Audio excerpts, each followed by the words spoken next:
Congelamento do alface. Para realizar esse experimento, foi necessário de apenas um ingrediente, os alfaces saudáveis que estão sendo mostrados. Com eles já em mãos, o próximo passo é colocá-los no congelador ou freezer por no mínimo 8 horas. Os do vídeo acabaram ficando por 24 horas e após esse tempo foram retirados e colocados numa bandeja para serem descongelados. Após 20 minutos fora do congelador, o alface já estava completamente descongelado e com suas mudanças bem evidentes.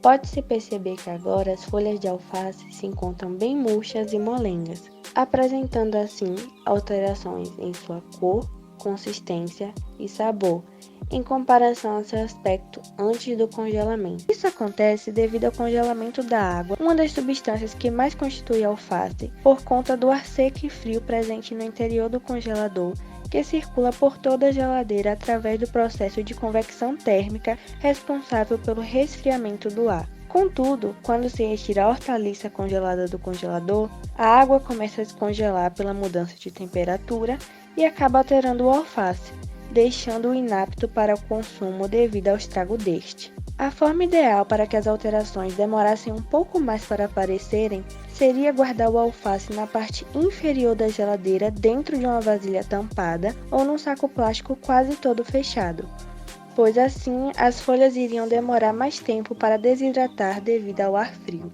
Desidratação de pimentão. Os materiais utilizados para esse experimento foram 2 pimentões de boa qualidade e um saco plástico limpo. Um dos pimentões foi guardado na geladeira dentro do saco plástico e o outro foi deixado fora da geladeira. Vamos observar o que aconteceu com o passar dos dias. Podemos perceber que o pimentão que foi guardado dentro da geladeira com o saco plástico ficou conservado, diferente do pimentão que foi deixado fora da geladeira, que estava no estágio verde, mas seguiu o processo de maturação, no entanto vagarosamente, e com o passar do tempo murchou, antes mesmo de mudar completamente de cor. As alterações sofridas pelo pimentão deixado fora da geladeira é evidente, nesse caso, por agentes como o ar, a luz e o calor, com alterações na cor, aparência, com aspecto de pele murcho e flácido, além de enrugamento e deformações. Isso aconteceu pois houve desidratação do pimentão, que consiste no processo físico-químico que implica na perda de água do alimento. Durante esse processo, os alimentos perdem a umidade por evaporação. Em condições de temperatura ambiente, deterioram-se mais rapidamente, tendo em vista que os processos metabólicos e danos microbiológicos são mais acelerados. Sendo assim, a transferência de calor para proporcionar o calor latente de vaporização ou de sublimação da água, e também a transferência de massa, sendo o movimento da água ou do vapor d'água do ambiente do alimento. Todos os processos que conduzem à perda de qualidade estão relacionados com a temperatura e a umidade relativa do ambiente. A temperatura determina a quantidade de vapor d'água requerida para saturar a atmosfera e afeta tanto com a transpiração do produto armazenado, como a reação fisiológica predominante e o crescimento de organismos microbianos. Por esta razão, o controle da temperatura é provavelmente o fator mais importante quando se pensa na redução da deterioração do produto armazenado. Pensando assim, o pimentão que ficou guardado na geladeira não sofreu alterações visíveis, pois as temperaturas mais baixas, nesse caso dentro da geladeira, atrasam esses processos, junto ao saco plástico que reduziu o movimento do ar e a circulação de micro-organismos. As consequências desse processo de perda de água dos alimentos não resultam apenas na perda de peso do produto, mas também na perda da qualidade, principalmente por causa da textura mais pobre. Algumas perdas de água podem ser toleradas, mas aquelas responsáveis pelo murchamento e pelo enrugamento devem ser evitadas. Podemos evitar essas alterações reduzindo-se a taxa de transpiração.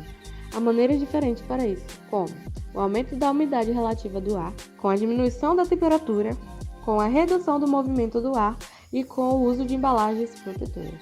Desidratação pelo resfriamento.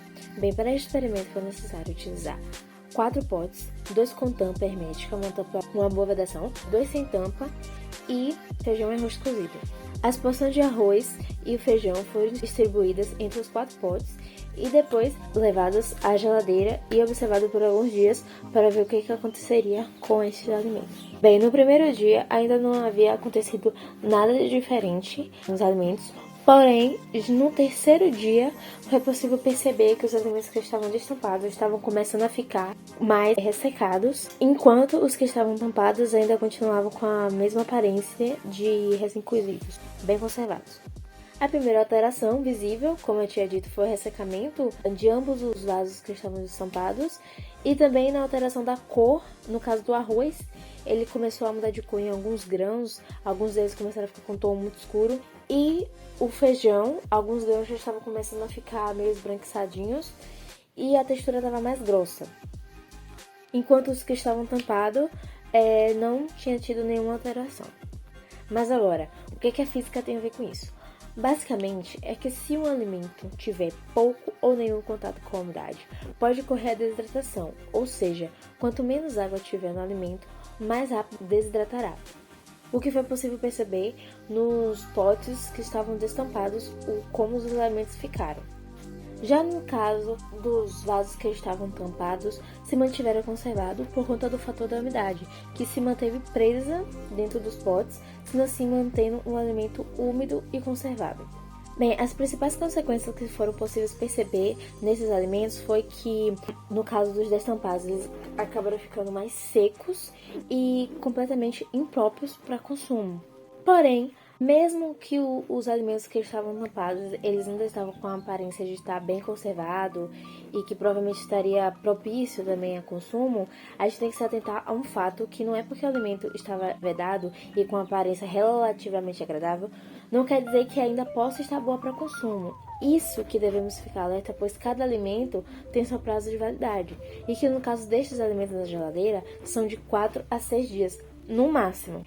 E que também a umidade alta presente nos alimentos também pode ocasionar na presença de micro-organismos e bactérias.